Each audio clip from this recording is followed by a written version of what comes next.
Buenas tardes. Hoy es el último programa de esta temporada. Toca agradecer y lo hago de corazón. Gracias a Augusto y Sebas por ofrecerme esta oportunidad. Gracias Pilar por el apoyo incondicional a mi sección. Y gracias a todos y todas por escucharme y por vuestros amables comentarios. Solo podía terminar por todo lo alto, con poesía, que es la cima de la literatura, y con nuestro poeta más universal y de todos conocido, Federico García Lorca y su estremecedor Romance sonámbulo, en homenaje al nombre de nuestro programa. Verde que te quiero verde, verde viento, verdes ramas, el barco sobre la mar y el caballo en la montaña.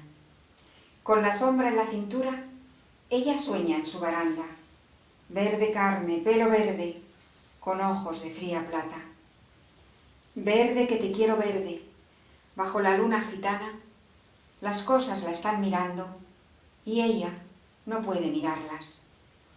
Verde que te quiero verde, grandes estrellas de escarcha vienen con el pez de sombra que abre el camino del alba. La higuera frota su viento con la lija de sus ramas y el monte, gato garduño, eriza sus pitas agrias. ¿Pero quién vendrá? ¿Y por dónde? Ella sigue en su baranda, verde carne, pelo verde, soñando en la mar amarga.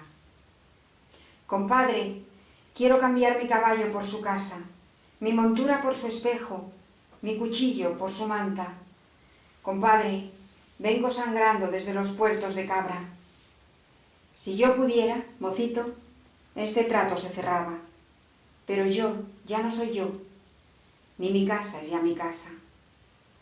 Dejadme subir al menos hasta las altas barandas, dejadme subir, dejadme hasta las verdes barandas, barandales de la luna, por donde retumba el agua.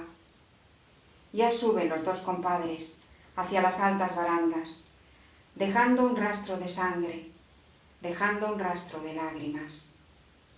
Verde que te quiero verde, verde viento, verdes ramas. Los dos compadres subieron. El largo viento dejaba en la boca un raro gusto de hiel, de menta y de albahaca. Compadre, ¿dónde está? Dime, ¿dónde está tu niña amarga? ¿Cuántas veces te esperó? ¿Cuántas veces te esperara, cara fresca, negro pelo, en esta verde baranda? Sobre el rostro del aljibe se mecía la gitana, verde carne, pelo verde, con ojos de fría plata. Un carámbano de luna la sostiene sobre el agua. Verde que te quiero verde, verde viento, verdes ramas, el barco sobre la mar y el caballo en la montaña. Ha sido todo un placer y quién sabe, tal vez volvamos a escucharnos la temporada próxima. Os deseo un excelente verano libre de COVID. Hasta pronto.